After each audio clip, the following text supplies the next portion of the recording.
శీలంబం ప్రాచీన కాలంలో మృగాల నుంచి రక్షించుకునేందుకు వినియోగించిన యుద్ధ క్రీడ. ఇప్పుడు యుద్ధ క్రీడ శారీరక వ్యాయామంగానే కాదు, ఆత్మరక్షణలో కూడా ఉపయోగపడుతోంది. ప్రాచీన యుద్ధ క్రీడలో విశిష్టత కలిగిన శీలంబలో రాష్ట్ర జాతీయ స్థాయిలో పోటీలు జరుగుతున్నాయి. ఇందులో భాగంగా సౌత్ జోన్ శీలంబం ఛాంపియన్షిప్ 2025 పోటీలు గుంటూరులోని టీజీపీఎస్ కళాశాల ఆవరణలో ఘనంగా ప్రారంభమయ్యాయి. ఈ పోటీలో మొత్తం 340 మంది ఔత్సాహిక క్రీడాకారులు పాల్గొంటున్నారు. శీలంబంలో క్రీడాకారులు కర్రను గిరగిరా తిప్పుతూ అబ్బురపరుస్తున్నారు. ఇక ఈ పోటీలపై మరింత సమాచారాన్ని మా స్పెషల్ కరెస్పాండెంట్ కుమార్ చంద్ లైవ్లో అందిస్తారు.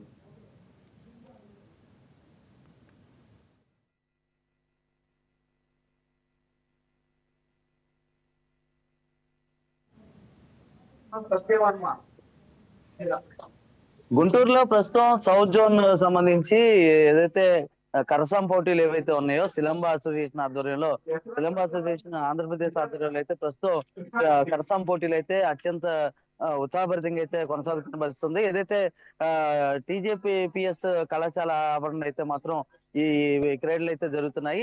2 రోజులకి అయితే మాత్రం ఈ కరసాం పోటీలు అయితే జరుగుతున్నాయి. అంటే ఏదైతే మరుగున పడుతున్నటువంటి కళగా ఉన్నటువంటి ఈ కరసాము ఏదైతే ఉందో కరసామును జీవం పోసేందుకు కరసాముకు ఏదైతే శిలంబ అసోసియేషన్ అయితే మాత్రం పూర్తి కృషిని అందిస్తుంది. అందులో భాగంగానే గుంటూరులో అయితే మాత్రం దీనికి జీవం పోస్తున్న పరిస్థితుంది. ప్రస్తుతం మనం అదే మైదానంలో ఉన్నాం. చూద్దాం రండి. ఇక్కడ ఏదైతే ప్రస్తుతం మనకి పోటీలు జరుగుతున్నాయి, పోటీల్లో కరసాముకు సంబంధించిన ఔత్సాహికులు అంటే చిన్నారుల సైతం పోటీల్లో పాల్గొంటున్నారు. ఉదయం నుంచి ఈ పోటీలు అయితే ప్రస్తుతం జరుగుతున్నాయి. మొత్తం 350 మంది విద్యార్థులు అంటే చిన్నారులు ఈ పోటీల్లో పాల్గొన్నారు. వివిధ ప్రాంతాలకు సంబంధించి అంటే వివిధ జిల్లాల నుంచి కూడా ఇరు తెలుగు రాష్ట్రాలకు సంబంధించి అంటే తెలంగాణ నుంచి కూడా కొంతమంది వచ్చారు. సో మనతో పాటు కొంతమంది ఉన్నారు, అడిగి వేసుకునే ప్రయత్నం చేద్దాం. రండి, మీరు కోచా? ఎక్కడ నుంచి వచ్చారు? మచిలీపట్నం నుంచి వచ్చాను. మచిలీపట్నం అండి. మచిలీపట్నంలో నేర్పిస్తుంటాను. నేర్పిస్తుంటారు. విజయవాడలో కూడా నేర్పిస్తాం. విజయవాడ అండ్ మచిలీపట్నం నుంచి కలిపి దాదాపు మేము ఒక 23 నెంబర్స్ అనేది గవర్నమెంట్ జరుగుతుంది. ఈ పిల్లలు నేర్చుకోవడం పిల్లల ఏకాగ్రత అంటే ఎంతో డెవలప్ అవుతుంది. ఫిజికల్ ఫిట్నెస్ డెవలప్ అవుతుంది. ఆత్మరక్షణ, ప్రాచీన కళ యుద్ధ కళ అయినట్టు ఈ కళను రాబోయే తరాల్లో ఇంకా అందించాలనేది నా కోరిక. ప్రజలు కూడా చాలా మంది ఈ కళను ఇంట్రెస్ట్ చూపిస్తున్నారు. విద్యార్థులు కూడా చాలా ఇంట్రెస్ట్ చూపిస్తున్నారు. ఈ కళలో ఏంటంటే సురులు తిప్పడము, వాళ్ళకి తిప్పడం అనేది ఒక్కొక్క లెవెల్స్ నుంచి ఒక లెవెల్స్ నుంచి జరుగుతూ ఉంటే ఇక్కడ చాలా ఈ శిలంబం టోర్నమెంట్ మంచిగా ఆదరిస్తున్నాము. Thank you. ఇప్పుడు మీరు చెప్పండి, ఇప్పుడు ఇక్కడ జరుగుతుంది 2 రోజులు జరుగుతుంది కదా, మీకు సంబంధించి ఎంతమంది విద్యార్థులు హాజరయ్యారు దీనిలో? అంటే ఇప్పుడు గుంటూరులో ఇది 2వ సారి జరుగుతుంది. మొదటిసారి ఎలా జరిగింది, ఇప్పుడు ఎలా జరుగుతుంది? మొదటిసారి బాగా జరిగిందండి. ఈసారి కూడా పర్వాలేదు. మొదటిసారి అయితే బాగా ఎక్సలెంట్, బాగా జరిగింది. కొంచెం పర్వాలేదు. ఈ కళ మరుగున పడుతుంది అంటారా, మళ్ళీ జీవం పోసుకుంటుందా? జీవం పోసుకుంది. అమ్మ మీరు చెప్పండి, ఎలా అనిపిస్తుంది? చెప్పండి. చెప్పు. నేను ఏ క్లాస్ చదువుతున్నావు? ఏం చదువుతున్నాను?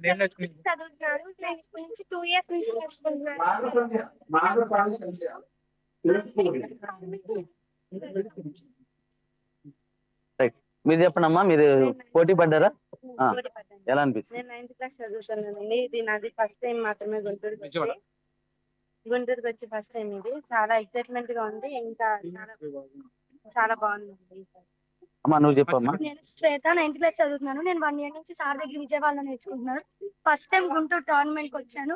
అసలు కరసాం అంటే ఎవరు నేర్చుకోవాలనుకున్నాను, కానీ ఇక్కడ చాలా మంది పిల్లలు పోటీ పడుతున్నారు. నాకు చాలా ఆసక్తిగా ఉంది. ఇంకా కరసాం నేర్చుకుంటూ చాలా కాంపిటీషన్స్ కి వెళ్ళి ప్రైజ్ కొట్టాలన్నా. ఇప్పుడు మనకి ఏదైతే సీనియర్లు సంబంధించిన విభాగానికి సంబంధించి అంటే ఇది జూనియర్లది, ఈ ఏదైతే బరి ఉందో ఈ బరిలో జూనియర్లు అయితే మాత్రం పార్టిసిపేట్ చేస్తున్నారు. అదే విధంగా మనం ఇప్పుడు సీనియర్లు సంబంధించిన విభాగం ఉంది, అక్కడికి వెళ్దాం. ఏదైతే ఇప్పటి వరకు కృష్ణా జిల్లాకు సంబంధించి కావచ్చు, అదేవిధంగా ఏలూరు కావచ్చు, అదేవిధంగా ఏపీ అంటే తెలంగాణ నుంచి కూడా వచ్చి పార్టిసిపేట్ చేస్తున్న అభ్యర్థులు అయితే ఉన్నారు. ఇప్పుడు మనం సీనియర్స్ దగ్గరకు వచ్చే విభాగం సీనియర్స్ విభాగం ఇది. ఇక్కడ కూడా ఉత్సాహభరితంగా అయితే కొనసాగుతున్నాయి పోటీలు.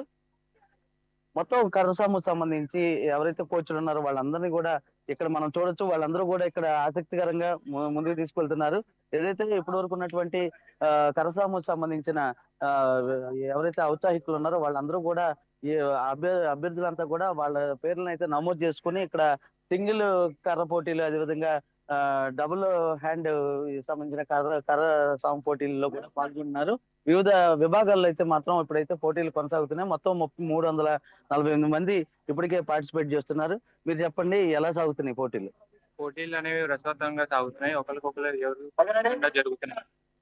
ఇక్కడ ఎవరు గొప్పగా చేస్తే వాళ్ళే గెలిచేది. రైట్. అమ్మా మీరు చెప్పండి, పోటీలో పాల్గొన్నారా? ఇప్పుడే వచ్చారు. రైట్. మీరు చెప్పండి సార్, ఎలా ఉన్నాయి పోటీలు? ఇక్కడ ఈ స్పోర్ట్స్ అన్ని కూడా చాలా బాగా చేస్తున్నారండి. చాలా బాగా కండక్ట్ చేశారు. అలాగే మొత్తం కూడా ఎక్కడెక్కడ నుంచి వచ్చిన జిల్లాల నుంచి కూడా అందరూ ఇప్పుడు హైదరాబాద్ నుంచి వచ్చారు, తెలంగాణ నుంచి వచ్చారు, చెన్నై నుంచి వచ్చారు. సో మనకంటూ ఒక ఏపీలో ఇలాంటి జరుగుతుంది, ఇలాంటిది సెకండ్ అంట సౌత్ ఇండియాలో. చాలా చాలా బాగా కండక్ట్ చేశారు. సో ఆర్గనైజర్స్ అందరూ కూడా బాగా సపోర్ట్ చేశారు. అలా పిల్లల యొక్క ఫ్యామిలీ మెంబర్స్ కూడా వచ్చి ఆర్గనైజ్ చేసుకోవడం, అందరూ కలిసి చేయడం చాలా బాగుంది అనమాట. సో ఇట్లాంటి ముందు ఇంకా వెళ్ళాలని కోరుకుంటున్నాం. All the best. మీరు చెప్పండి, ఎలా అనిపిస్తున్నాయి పోటీలు? బేసిక్గా కరసం అనేది అంతరించిపోతున్న కాలండి. దీన్ని ఇంతమంది ఇక్కడికి వచ్చి పర్ఫామ్ చేయడం, స్టేట్ లో పలు రాష్ట్రాల నుంచి, పలు డిస్ట్రిక్ట్స్ నుంచి ఇక్కడికి వచ్చి ఇంత పర్ఫామ్ చేయడం చాలా సంతోషకరంగా ఉంది. ఈ అంతరించిపోతున్న ఈ కళని ఇలాగే ముందుకు తీసుకెళ్ళడం చాలా మంచిది. మన రాష్ట్రానికి ఎంతో మంచి పేరు. మన స్టేట్ నుంచి వేరే స్టేట్స్ వెళ్ళి వేరే వేరే చోట్ల నేషనల్స్ లో పర్ఫామ్ చేసి మన మంచి పేరు తీసుకురావడం చాలా సంతోషకరంగా ఉంది. మీరు చెప్పండి, ఎక్కడి నుంచి వస్తున్నారు? చాలా బాగుంది. మాది ఏలూరు. కండక్ట్ చేశారు. చాలా బాగా అందరూ పార్టిసిపేట్ చేశారు. మీకు సంబంధించి ఎంతమంది విద్యార్థులు పాల్గొన్నారండి? సుమారు మా బ్యాచ్ నుంచి 15 మెంబర్స్ ఉంది. అందరూ బాగా చేశారు. Thank you. రైట్. మనతో పాటు జడ్జి ఒక ఆయన ఉన్నారు, కర్రసాముకు సంబంధించిన కోచ్ ఒక ఆయన ఉన్నారు. సార్ మీరు చెప్పండి, ఎలా అనిపిస్తుంది? ఈ కళకు సంబంధించి మళ్ళీ జీవం పోసుకుంటుంది అంటారా? ఈ పోటీలను చూస్తే 2025 సంబంధించి సిలంబ అసోసియేషన్ ఆధ్వర్యంలో చేస్తున్నటువంటి ఇది పోటీలు సెకండ్ జోన్, ఎలా అనిపిస్తుంది? లాస్ట్ టైం కన్నా ఈసారి చాలా బెటర్మెంట్ ఉన్నాయి. ఫస్ట్ సౌత్ జోన్ మీటింగ్ కన్నా సెకండ్ జోన్ చాలా మంది వేరే తెలంగాణ నుంచి కానీ చెన్నై నుంచి చాలా మంది వచ్చారు. పర్ఫార్మెన్స్ వైజ్ కూడా చూసుకుంటే చాలా బాగా లాస్ట్ టైం కన్నా ఈసారి ఇంకా ఈవెంట్స్ చాలా దాంట్లో ఎక్కువ ఇంప్రూవ్మెంట్స్ చూపిస్తున్నారు. ప్లస్ పర్ఫార్మెన్స్ చాలా బాగా చేస్తున్నారు. గట్టి పోటీ అనేది ఇస్తున్నారు. అయితే ఇప్పుడు ఏ విభాగాలు జరుగుతున్నాయి సార్? అంటే అక్కడ జూనియర్ల విభాగం జరుగుతుంది, ఇక్కడ సీనియర్ల విభాగం జరుగుతుంది. జరిగే mini junior, sub junior, junior and senior and masters లెవెల్లో కాంపిటీషన్ నిర్వహిస్తున్నామండి. ఇప్పుడు మనకు ప్రెసెంట్ వచ్చేసి మినీ జూనియర్, సబ్ జూనియర్ జరిగాయి, మాస్టర్స్ జరిగాయండి. ఇంకొన్ని ఆఫ్టర్ లంచ్ కంటిన్యూ అయ్యింది. సార్ అంటే స్టేజెస్ ఏమి ఉన్నాయి? అంటే సెమీస్, అదే విధంగా ఫైనల్స్ ఇట్లా ఉన్నాయి కదా, ఏవేవి స్టేజెస్ లో మీరు పెట్టారు ఇప్పుడు? మనకి ఇవి ఈవెంట్స్ వచ్చేసి సింగిల్ స్టేజ్ అండి. సింగిల్ స్టేజ్ ఉంటుంది. మనకి కమ్ ఫైట్ ఉంది, సింగిల్ స్టిక్ ఫైట్ ఉంటుంది. ఆ ఫైట్ వచ్చేసి స్టేజ్ 3 స్టేజెస్ ఉంటాయి. ఒక్కొక్క స్టేజ్ 1 minute ఉంటుంది అంటే 3 స్టేజ్ ఉంటాయి. దాన్ని బట్టి స్కోరింగ్ ఇస్తుంది. ఇప్పుడు సింగిల్ హ్యాండ్ ఒకటి, డబుల్ హ్యాండ్ ఒకటి ఉన్నాయి కదా సార్, అవేంటి? సింగిల్ హ్యాండ్, డబుల్ హ్యాండ్ అనేది ఈవెంట్స్ అండి. ఆ ఈవెంట్స్ వచ్చేసి పర్టికులర్ టైమింగ్ ఉంటుంది. కొన్ని ఈవెంట్స్ 2 minutes ఉంటుంది, కొన్ని ఈవెంట్స్ 1 minute ఉంది. ఆ ఈవెంట్స్ కి ఆ టైం ప్రకారము కొన్ని రూల్స్ ఉంటాయి. ఆ రూల్స్ ప్రకారం మార్క్స్ ఇచ్చేస్తాం. మీరు చెప్పండి, ఎలా అనిపిస్తుంది? మీకు ఎలా అనిపిస్తుంది? చాలా బాగా జరుగుతుంది. ఎక్కడి నుంచి వచ్చారు? కర్నూలు నుంచి. మీ బ్యాచ్ ఎంతమంది వచ్చారు? వచ్చారు అంతమంది. Okay right. మనతో పాటు కొంతమంది పేరెంట్స్ కూడా ఉన్నారు. పేరెంట్స్ ఇప్పుడు ఉదయం నుంచి కూడా ఈ కార్యక్రమాన్ని, అంటే ఈ పోటీలను వీక్షించడానికి అయితే పెద్ద ఎత్తున తరలి వచ్చారు. పేరెంట్స్ ఇక్కడ ఎవరైతే ఉన్నారో ఈ మైదానంలో పేరెంట్స్ ఉన్నారు, ఒకసారి వాళ్ళతో కూడా మాట్లాడే ప్రయత్నం చేద్దాం. పోటీల్లో కూడా పాల్గొన్నారు కొంతమంది. అమ్మ మీరు చెప్పండి, మీరు మదర్ కదా, ఎవరు పాల్గొన్నారు ఏంటి? మా బాబు Sahil and mini sub junior కేటగిరీలో మీరు కూడా కరసాంలో దిట్ట అని చెప్పి విన్నాను నేను. ఏంటి? నేను కూడా నేర్చుకున్నాను. నేను కూడా సో బాబుని జాయిన్ చేశాను. ఆ తర్వాత నాకు కూడా ఇంట్రెస్ట్ అనిపించి నేను కూడా నేర్చుకున్నాను. యాజ్ ఏ మదర్ గా మీరు ఇచ్చే పిలుపు ఏంటి? అంటే కొత్తగా వస్తున్నటువంటి యువత ఎవరైతే కరసాం నేర్చుకోబోతున్నారో వాళ్ళకి ఇస్తున్నటువంటి పిలుపు ఏంటి? అంటే ఇది ఒక ఫిజికల్ యాక్టివిటీ కింద కూడా మనం ట్రీట్ చేసుకోవచ్చు. ఈ కాంపిటీషన్స్ ఇవన్నీ సెకండరీ. యాక్చువల్లీ మనకి కిడ్స్ కి ఇప్పుడు అవుట్డోర్ గేమ్స్ అవేం లేవు కదా. సో ఎక్కువ మంది ఏంటి అంటే మొబైల్స్ మీద, టీవీ మీద అలా ఇంట్రెస్ట్ చూపిస్తా ఉన్నారు.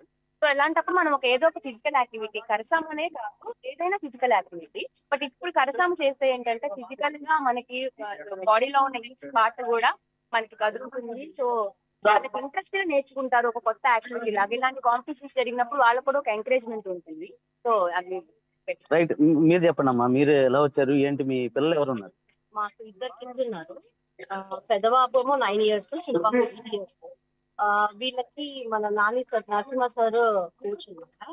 అంత బాగా పిల్లలకి అర్థం అయ్యేలాగా వాళ్ళు చక్కగా నేర్పిస్తారని అలా నేర్పిస్తారు. అండ్ మోర్ ఓవర్ వాళ్ళకి ఇంట్రెస్ట్ కలగాలి. ఏదన్నా ఒకటి నేర్చుకోవాలి అంటే పిల్లల్లో కూడా ఇంట్రెస్ట్ కలిగేలాగా నేర్పిస్తారు మన కావటి కరసాం వాళ్ళు. మెయిన్ పర్పస్ అది మనం నేర్పించింది. అండ్ ఫిజికల్ యాక్టివిటీ దీని వల్ల ఇది నేర్చుకోవడం వల్ల ఏంటి అంటే వీళ్ళకి కాన్సన్ట్రేషన్, ఉన్న సిచ్యుయేషన్ ఎలా హ్యాండిల్ చేయాలి అనే నేర్పు అనేది పిల్లల్లో చాలా బాగా డెవలప్ అవుతుంది. మేము ఆ డిఫరెన్స్ కూడా మా పిల్లల్లో చూసాము. మీరు చెప్పండి సార్, మీ పిల్లలు ఎవరు ఉన్నారు, ఎంతమంది పాల్గొన్నారు? వీకెండ్స్ మెయిన్ థింగ్ ఏంటంటే పిల్లలకి ఈ మధ్య మొబైల్స్ ఎక్కువ ఎడిక్ట్ అయిపోతుంది. దాని గురించి యాక్చువల్గా ఫిజికల్ ఎక్సర్సైజ్ తగ్గిపోతుంది. అండ్ అందరూ క్రికెట్ ఇలాంటివి ఆపేస్తారు. ఇలాంటిది అంటే మన ఓల్డ్ ట్రెడిషన్ బ్యాక్ సిస్టర్ అవటం, అట్ సేమ్ టైం మన ఫిజికల్ గా కూడా బాగా చేసుకోవటం నాకు దొరుకుతుంది. పిల్లలు కూడా కొంచెం ఎంగేజ్ అవుతున్నారు. ఇప్పుడు ఇది అవేర్నెస్ వస్తుంది అందరికి. సో దీనివల్ల కూడా చాలా బెనిఫిట్స్ ఉన్నాయి పిల్లల్లో కూడా. మరొకరు ఉన్నారు, అమ్మ మీరు చెప్పండి, మీ పిల్లలు ఎంతమంది పాల్గొన్నారు? ఇద్దరు, ఒక 7 years ఇద్దరు, ఒక బాబుకి 8 years. మేము రీసెంట్ గా జాయిన్ చేసాం, ఒక 1 month అయింది జాయిన్ చేసి. మార్నింగ్ 5:30కి వెళ్తున్నారు సార్. ఫ్రెష్ ఎయిర్ కి వెళ్తుంటే చాలా బాగా నేర్చుకుంటున్నారు, చాలా యాక్టివ్ గా కూడా ఉంటున్నారు. ఈ నేర్చుకోవడం వల్ల పిల్లలు బాగా డెవలప్మెంట్ ఉంది. ఈ కరసం అనేది బాగా యూస్ఫుల్ అవుతుంది. అంటే మనకి ఎనర్జీ లెవెల్స్ బాగా పెరుగుతున్నాయి పిల్లలకి. మైండ్ ఫ్రెష్నెస్, యాక్టివ్ గా ఉంటున్నారు. అన్ని చాలా బాగుంటుంది సార్. నరసింహ సార్ చాలా బాగా నేర్పిస్తారు. అర్థమయ్యే విధంగా నా పిల్లలకి 8 years చాలా బాగా నేర్పిస్తున్నారు. అన్ని అర్థమయ్యేటట్టు దగ్గరుండి నేర్పిస్తున్నారు. చాలా బాగుంటుంది. ఇంటెలిజెన్స్, మైండ్ రూల్స్ ఇవన్నీ బాగుంటున్నాయి పిల్లల్లో, చాలా బాగుంటుంది. కాంపిటీషన్ పెట్టడం వల్ల ఇంకా వీళ్ళలో ఎంకరేజ్మెంట్ అనేది పెరుగుతుంది. ఏదైతే ఇప్పుడు ప్రస్తుతానికి అయితే కరసాం పోటీలు అయితే మాత్రం ఆద్యంతం ఎంతో ఉత్సాహభరితంగా కొనసాగుతున్నాయి. ఏదైతే 3000 ఏళ్ల క్రితం నాటువంటి ఈ కళ ఏదైతే ఉందో దాన్ని ఇంకా గుంటూరులో జీవం బస్సు ముందుకు తీసుకెళ్తున్నారు. మనం జూనియర్ల విభాగం దగ్గరికి వెళ్దాం ఒకసారి. జూనియర్ల విభాగం దగ్గర ఎంతో కోలాహలంగా ముందుకు సాగుతుంది ఈ పోటీలు అనేవి. ఏదైతే ఇక్కడ జడ్జిలు ఉన్నారు, జడ్జిలు ముందు వీళ్ళందరూ కూడా పర్ఫామ్ చేస్తున్నారు. ఒక్కొక్కరు ఒక్కొక్క నిమిషం పర్ఫామ్ చేయాల్సి ఉంటుంది. రకరకాల స్టేజెస్ లో అయితే మాత్రం ఇవి ఉన్నాయి. చెప్పండి, మీరు ఎంతమంది వచ్చారు ఇక్కడ జూనియర్ విభాగం? రైట్, ఇప్పటి వరకు ఎలా ఉంది ఈ పోటీ, ఎలా ఉంది? అండర్ 11 నుంచి మొత్తం ఇక్కడ సింగిల్ షిక్ రొటేషన్స్ జరుగుతుంది. పిల్లలందరూ కూడా చాలా బాగా పార్టిసిపేట్ చేస్తున్నారు. కర్నూలు కానీ, ఏలూరు కానీ, హైదరాబాద్ కానీ మొత్తం టీం అంతా బాగా వచ్చారు. లైవ్ మీరు చెప్పండి, ఎంతమంది వచ్చారు ఇప్పుడు? మొత్తం ఈవెంట్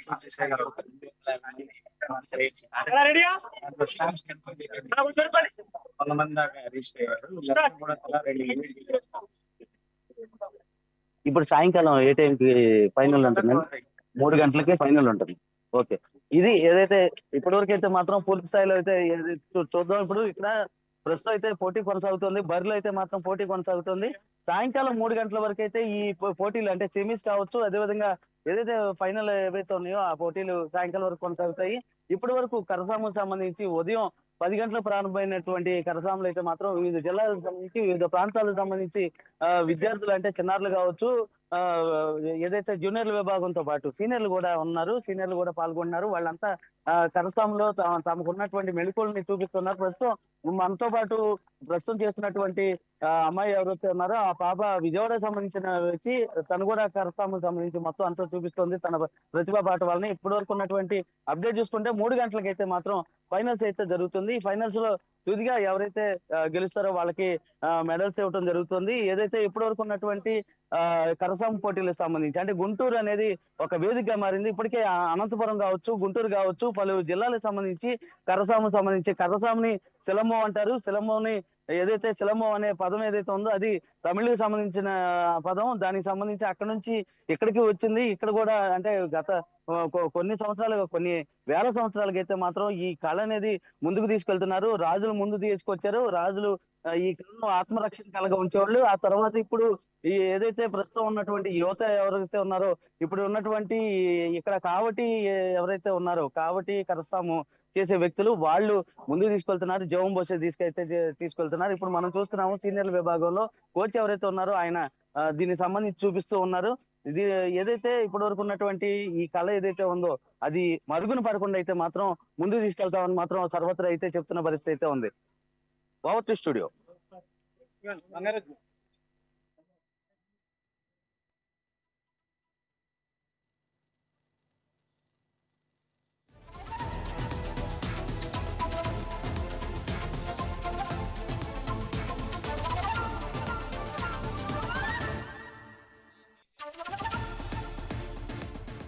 హాయ్ వ్యూయర్స్, ఈ వీడియో మీకు నచ్చినట్లయితే లైక్ కొట్టి షేర్ చేసి వైకే టీవీని సబ్స్క్రైబ్ చేసుకోండి.